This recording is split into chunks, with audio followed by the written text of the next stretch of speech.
What's up guys, welcome back to this channel and for another parcel to be unboxed. We got this from Sir Jason Lau who's selling diecast and collectibles. So guys, if you're into buying pre-love items, just follow his page and check his post for his items for sale. So what we have here, this is a model of a shipping container. So based sa initial inspection, near mint yung condition. By the way, itong nakuha natin sa kanya, this is 1:64 scale. I know ang hinahanap talaga natin is 1:50. Pero medyo matagal na akong hindi makakita ng 1:50. Nakita natin mga 1:64 scale. Yung model na to, this is a China brand. Similar dun sa mga nakita ko na time box, diecast master na 164, saka mini GT. Pero itong nakuha natin, China brand na diecast model.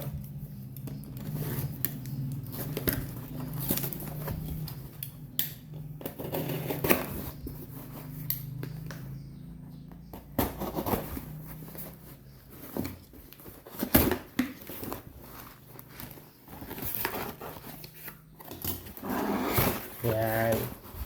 Okay. Very secure naman yung parcel. So thank you very much Sir Jason Lau for securing this parcel. So yung nakuha natin dalawang common na brand. So this is the UN Car first container at 1:64 scale. This is a 20-foot shipping container. Yun yung scale niya.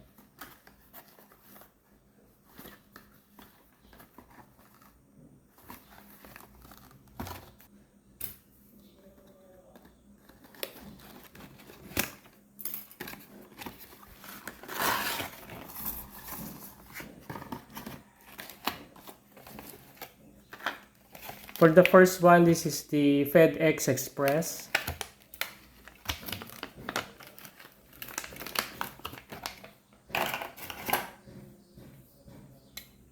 Ganda ng details niya guys. Very sharp yung mga prints niya.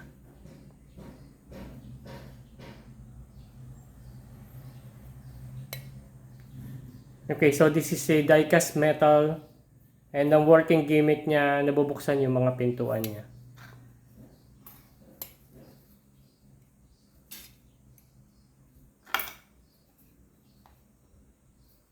Touch surface sa loob. Tingin ko kasya dito yung mga true scales. Jada saka Hot Wheels lang ang hindi.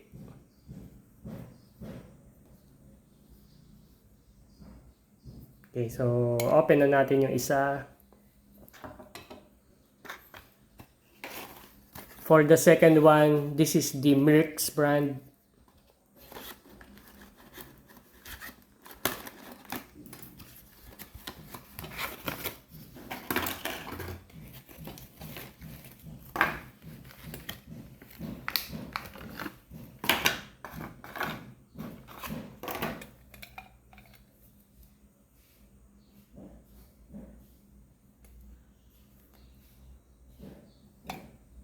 May mga details ng SKUs and load weight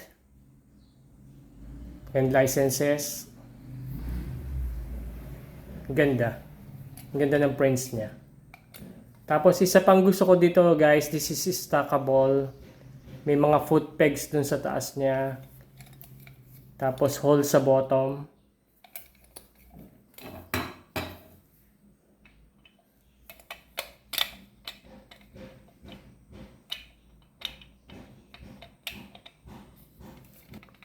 Okay, for the weight, let's check the weight.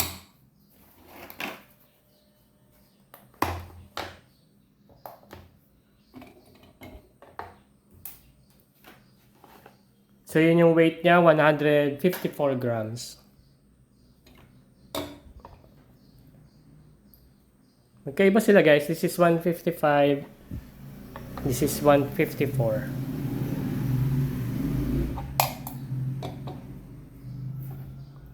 And for the size comparison, Meron tayo dito na 40-foot shipping container at 1:50 scale. Pero yung material nito plastic lang, guys. Ganda rin ng texture, saka yung prints niya.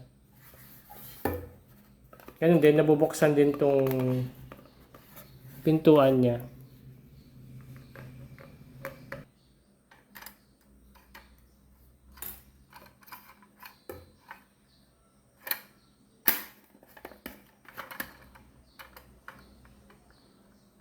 Compare natin sa 164.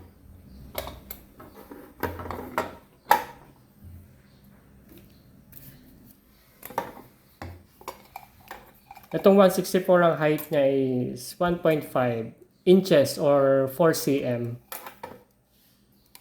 by 1.5. Then ang length niya is 9.5 cm. While yung 1:50, this is 2 inches or 5 cm by 2 inches or 5 cm. And the length is 9.5 or 24 cm.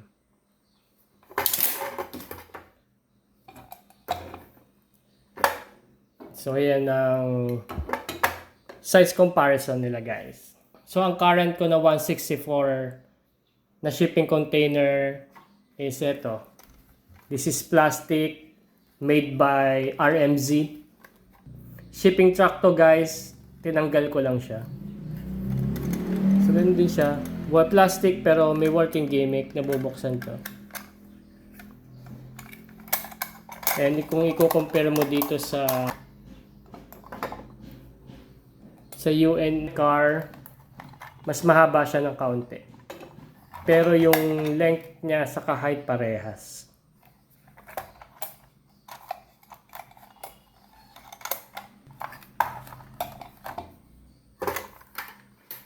Sa forklift naman, meron akong 1:50.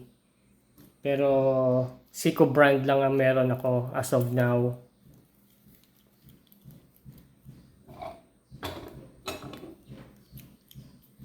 Okay naman yung size niya para dito sa 164 ko na RMZ.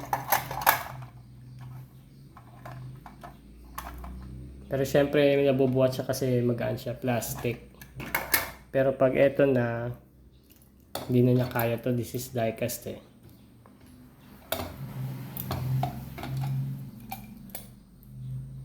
Pero kung titignan mo yung scale nila, mukhang okay naman.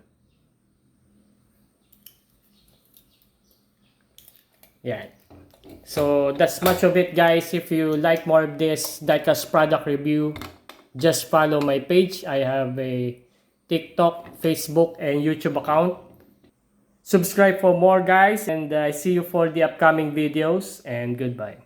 In the dark where shadows lie, feel the monster.